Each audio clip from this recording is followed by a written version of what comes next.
Right now, a local school district discussing some potential changes for next year, including shifting start times for both elementary and middle schoolers. Now we're learning more about a fight this weekend on State Street, ending with multiple arrests and citations. From the Channel3000.com Alert Center, this is News 3 Now at 6. Thanks for joining us tonight. We're continuing to follow the latest developments in Waukesha, where an officer shot and injured an armed student at Waukesha South High School. We're told the student is stable at the hospital. The Waukesha police chief says a student first warned the school resource officer about a 17-year-old classmate who had a gun. He says when the officer confronted the male student, he refused to give up the gun. The room was evacuated, the school was put on lockdown, and additional officers arrived. The chief says one of the officers, an 11-year veteran, fired when the student pointed the gun at them.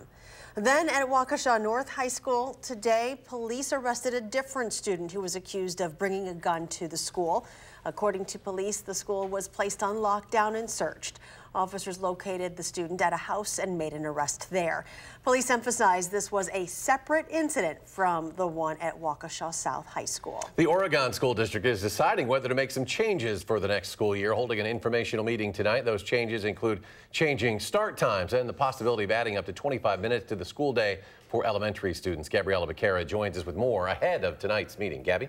According to the working plan for the 2020 to 21 school year schedule, elementary school students would start earlier and middle school students and high school students would start later. And because of research that shows older students need more sleep, according to the CDC, some elementary school parents are concerned with how this will affect their child. Comes down to the kids and what's best for them, and then how can we build programming around that to make it work for families in the district. With the addition of another elementary school, Oregon School District is preparing to make changes. I'm a little bit nervous about making the earlier start time for elementary to make that happen, and I'm hoping that the school district can come up with a solution to make sure that both groups are accommodated. And with that, the school hours could change next year, having elementary students start at 7:45 a.m. and middle and high school students at 8:30, adding minutes to the school day for the younger grades. And that just doesn't seem like these little kiddos need to be in school as long. But Superintendent Brian Bussler says that for the younger kids, that time won't be added to class time. Our plan administratively is not to add this in terms of instructional time. We're looking at making a less hurried day, but whether it's 10 minutes, 15 minutes, or 20 minutes, that's still open to discussion, and we want to wait and get all the feedback from parents and our teachers before we make a recommendation to the school board. And Bussler says he encourages all parents to express their thoughts and concerns with the district. We are very open to that. It's one of the reasons we're doing 3 parent informational meetings. The meeting begins tonight at 6:30 in the Oregon Middle School cafeteria. The school district will be there to listen to any concerns and answer any questions. Getting a look outside this evening after a busy last week in the weather department, things have finally calmed down and will stay that way at least for a few days. Chief Meteorologist Gary Canalti has our first alert forecast. Well, that's a welcome change, Charlotte, and it looks like the weather will stay quiet into next weekend. As we take a look at Doppler track tonight, the only snow is up in northern Minnesota or downwind from Lake Michigan. That's lake effect snow, but even that's starting to fall apart. Things are pretty quiet across southern Wisconsin, but temperatures are in the upper 20s to around 30 degrees. Janesville at 30, Madison 29. But farther to the north, where there's a couple of inches of snow on the ground, it's already down to 18 in Wautoma and 18 in Black River Falls. By tomorrow morning here in Madison, because we don't have much in the way of snow cover, I think as clouds move in, temperatures will drop into the middle 20s by tomorrow morning. Look for skies to clear out during the day tomorrow, and we'll see a slightly milder day with a high of 39. Later on, I'll take a look at a forecast that might include some 40s as we head into the weekend. Gary, thank you. One of 3 suspects arrested in connection to a shooting on the Beltline this summer is being held on a $15,000 cash bond tonight. 22-year-old Taiwan Reynolds made his first court appearance today in Dane County Court. Police say he and 2 others were involved in the shooting on the Beltline August 16th, where someone was firing at a car out of a moving vehicle in morning rush hour traffic. His preliminary hearing is scheduled for December 11th. We're learning more about what caused a large fight on State Street early Saturday morning. Multiple people were arrested and cited, and responding officers initially called it bedlam and insanity. Amanda Quintana is live on State Street with why this chaos when bars close is nothing new. Amanda?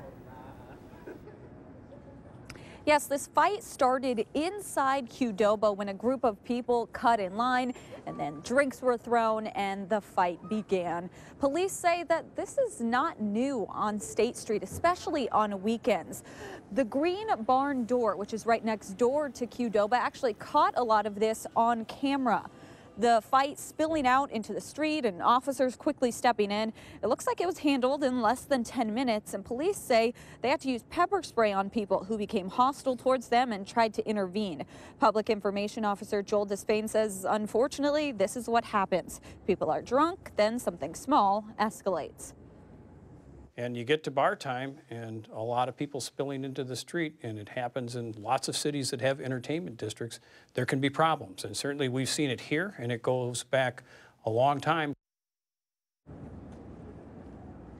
As this was all happening, the bars were closing, so everyone was starting to walk out into the street, leading to more chaos. 13 MPD officers and 3 or 4 UWPD officers were there. Despain says they didn't know what to expect when they arrived, since there have been more serious calls here where people started shooting at each other. But thankfully, this time, no one was hurt. He says this is one of the big reasons that they've been talking to the city council, trying to get more police officers to especially patrol this area. The Rock County Company says it'll be laying off nearly 60 employees starting early next year. Regal Beloit America has given formal notice of workplace reductions at its Clinton location on Bus Road. They say a total of 59 workers will be affected. Layoffs will start January 31st of next year. The Madison Police Department hoping surveillance photos will help them identify this man. He's accused of approaching students on the playground at Orchard Ridge Elementary School last Tuesday. Officers say the man spoke to students and threw candy on the ground near them.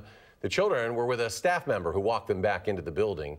Madison police say the man tried to enter the school but left when he realized the door was locked. As more people turn to online shopping, it's putting retailers in a tough spot. Some property owners of multi-use buildings in Madison are having a difficult time finding retailers to fill the ground level of their spaces. But not all property owners in Madison are struggling with this. Jamie Perez joins us now with the story. Jamie? It really all comes back to location. The multi-use buildings on East Wash are very successful in getting retailers to fill up their first floors. In fact, the owner of the properties there said that he wishes that he had more space to offer. But not all property owners are having as easy as a time, and today we found out why. East Washington has flourished in the last several years. The addition of new shops and places to live, the traffic speaks for itself. It's pretty good around here. Kurt Brink owns several properties along East Wash. He says his businesses do well because of how much visibility his spaces get and because people can get to them. Parking. Because certain retailers need a certain amount of parking, and it's just hard to get in those other locations. It's something that the property owner of these 3 buildings on East Wash knows well. And with East Washington Avenue, has your main thoroughfare. You've got most of your traffic coming back and forth on East Washington Avenues. But both of the property owners you just heard from know this all has to do with location, something not all mixed-use building owners have the benefit of. You get into the suburbs and some outer areas, you do find an issue with not enough density to support the retail. So the retail is a great concept in any case, but if you don't have the density of population to support that retail, it becomes a bit of an issue. Some multi-use building owners are finding it tough to fill their first floor with retailers, something that's required by the city, but it's leaving thousands of square feet of empty retail space. So certain areas, you may have the housing, but you don't have enough density to bring everybody else in to use it. Not only do retailers need the density, but the city said it also needs good visibility, anchor stores, parking, and good space. If it doesn't have these things, retailers aren't going to want to move in. I know over on Johnson Street, the new project just went up there where they mixed use to added retail. I don't think there's any retail there yet, but certain other areas, it's just going to be very difficult to do. A developer also told me today that the city requiring these mixed-use buildings to have those first-level retailers is great in concept, but in some areas it just doesn't work well. But they are confident that as they continue to build on more construction projects, bringing more people into less populated areas, they will eventually all flourish the way that they want them to. Fingers crossed. Jamie, thank you. Still ahead tonight, a special evening edition of Call for Action. It is your chance to get any of your consumer questions or complaints answered. But first, 4 local veterans take the trip of a lifetime today. The story when we come back.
Today, 4 veterans are taking the trip of a lifetime to see memorials at the nation's capital installed in their honor.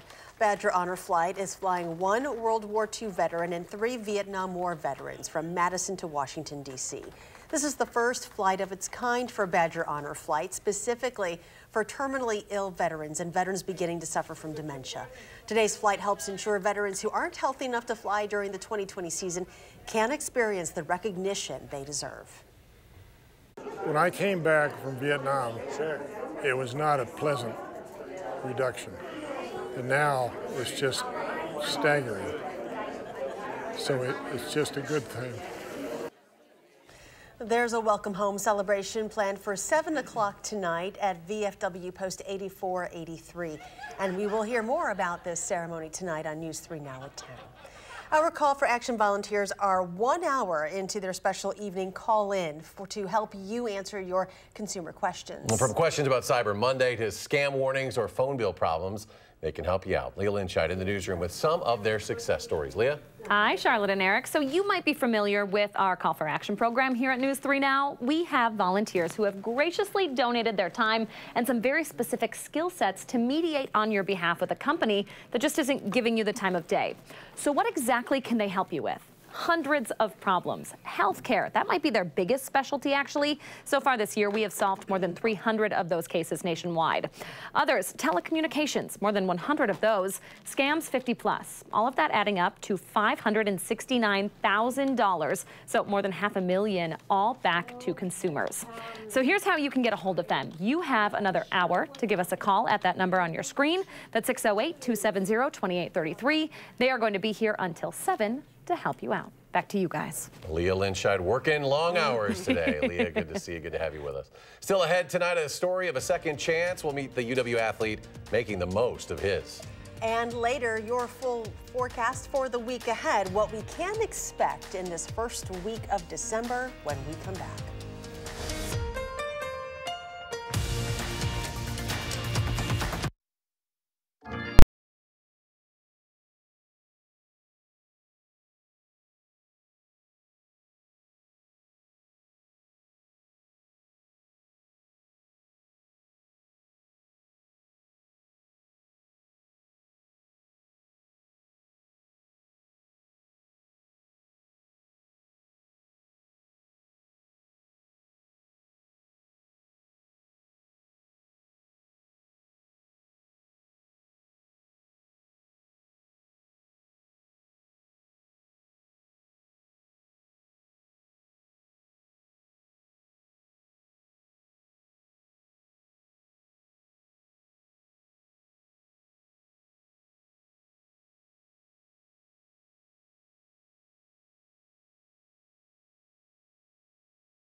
Welcome back. It's a Wisconsin team that doesn't get a ton of recognition, but the Badger wrestlers have an Olympic-level athlete in their midst. His name is Seth Gross, already an NCAA champion and a representative on the USA Junior World Team.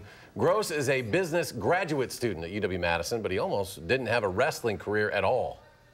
I think about that a lot, and it's just crazy the opportunities that I've been given through everything that's happened, and just thankful to be where I'm at. Look at little goals each day, little things that can keep you moving in the right direction. And we'll share more about this young man's journey back to the mat and here to Wisconsin. Plus, what we can all learn from his perseverance. That's tonight on News 3 Now at 10. Chief Meteorologist Gary Canalti joins us now, and this is the week that you can exhale. Speaking of perseverance, boy, we had to get through that holiday weekend, and now the weather's pretty quiet, and so we have a few days to kind of just relax for a little bit. High temperature trend over the next 10 days, very close to the average, from 39 dropping into the upper 20s. You can see highs upper 30s here. A little bit of a dip Friday, a little bit of a warm up over the weekend, a little dip early next week, and then temperatures back to normal right around the middle of next week. Doppler tracks some light snow in the northern part of the Midwest, mainly in northern and central Minnesota. That's moving eastward and will stay to our north. It'll bring us just a little increase in clouds for tonight into tomorrow morning, and then we'll see sunshine return by tomorrow afternoon. But look at the snow that's on the ground. This area up here, western UP of Michigan, northern Wisconsin, over towards Superior and Duluth, Minnesota, about 2 feet of snow on the ground from the 2 storms that affected the northern part of the Midwest over the weekend, and about a foot about as far south as Wausau, Eau Claire, and the Twin Cities. Southern part of the state, much less, if any, snow, especially from Madison southward. And you see the difference it's had in temperatures. To the north, temperatures were below 0 this morning over northwestern Wisconsin, much of northern and central Minnesota, whereas here, temperatures only dropped into the middle 20s. We'll see about the same readings for tonight. Current temperatures even show that trend. 18 right now in Rhinelander, 29 in Madison. Not having the snow on the ground means our temperatures will be warmer than they would be otherwise, like in the northern part of the state. And we saw that, the effects of that earlier this month when we had the snow and they didn't. 35 the high for today, 25 the low so far, and right now we're sitting at 29 degrees with mostly clear skies. The wind's pretty light out of the west at 3 miles per hour. As we check out 3 things you need to know in the forecast, partly sunny skies expected for most of this week. Very little in the way of any active weather, maybe a couple of flurries Thursday night, otherwise mainly dry through Saturday as well.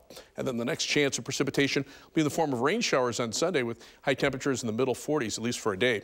The storm system that basically crisscrossed the country now is pounding New England. You can see heavy snow from New York up into Boston, strong winds there, but the central part of the country is starting to quiet down. The jet stream is more or less flattened out. When you see a west to east pattern, you don't see that big dip like we saw to the west of us. That means that things are settling down. Now, there is a big dip in the jet stream, but it's off the west coast, so the energy is kind of shifting back to the west. It'll take a little while for things to reload. So for the next few days, I think we're just looking at a pretty quiet weather pattern across the country, and there's no major storm systems on here. You don't see any big fronts or swirling storm systems.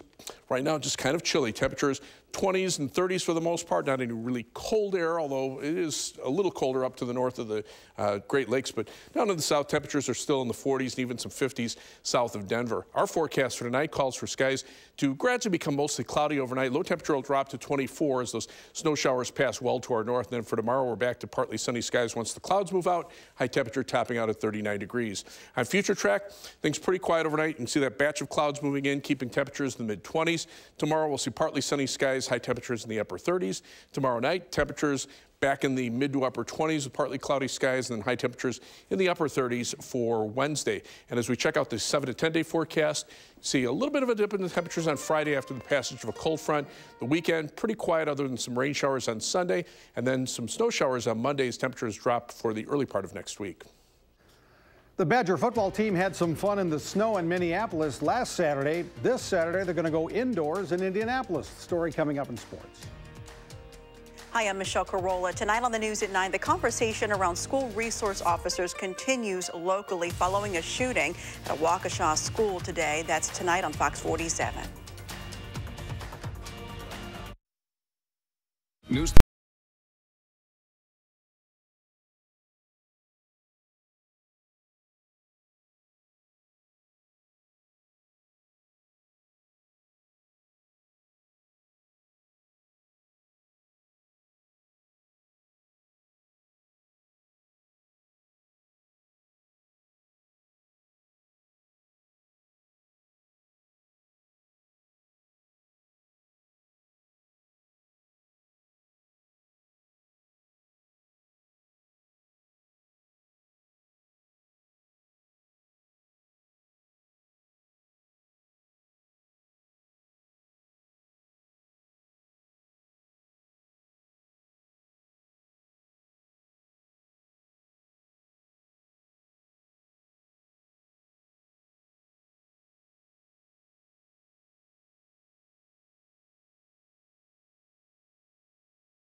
A month ago, it seemed like the Badger football team's chances of playing for the Big Ten championship weren't very good after losses at Illinois and Ohio State. But they'll have a rematch with the Buckeyes Saturday night in Indianapolis. The Badgers, of course, won back Paul Bunyan's axe in the snow and cold of TCF Bank Stadium last Saturday in Minneapolis.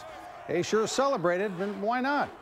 But as they have all season long, win or lose, it was savor the moment for a little bit, then get back to work.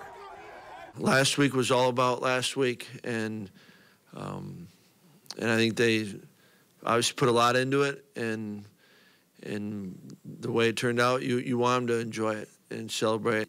You finish the week off, and then Sunday you get to start anew.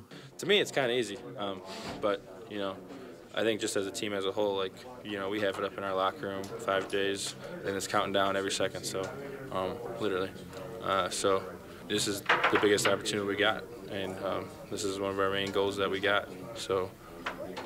We're definitely ready for it.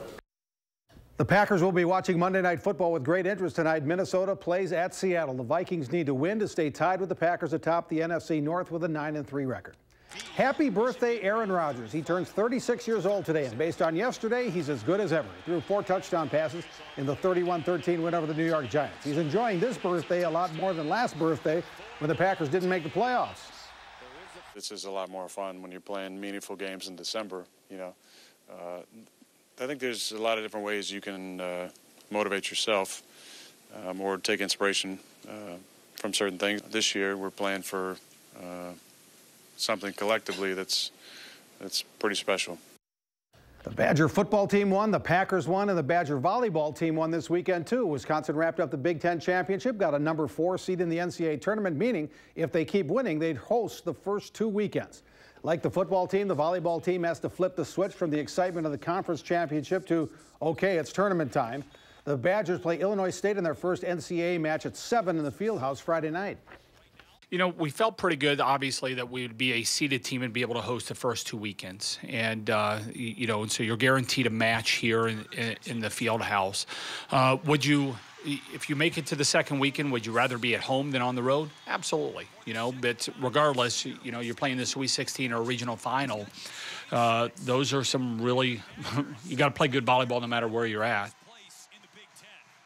A baseball note, former Brewer Mike Moustakas is getting a 4-year deal for $64 million from the Cincinnati Reds.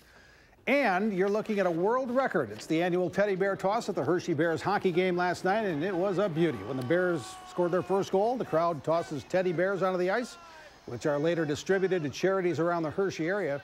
If it seems like that's a lot of teddy bears tossed, it is. A record 45,650 teddy bears and stuffed animals were tossed. How about that?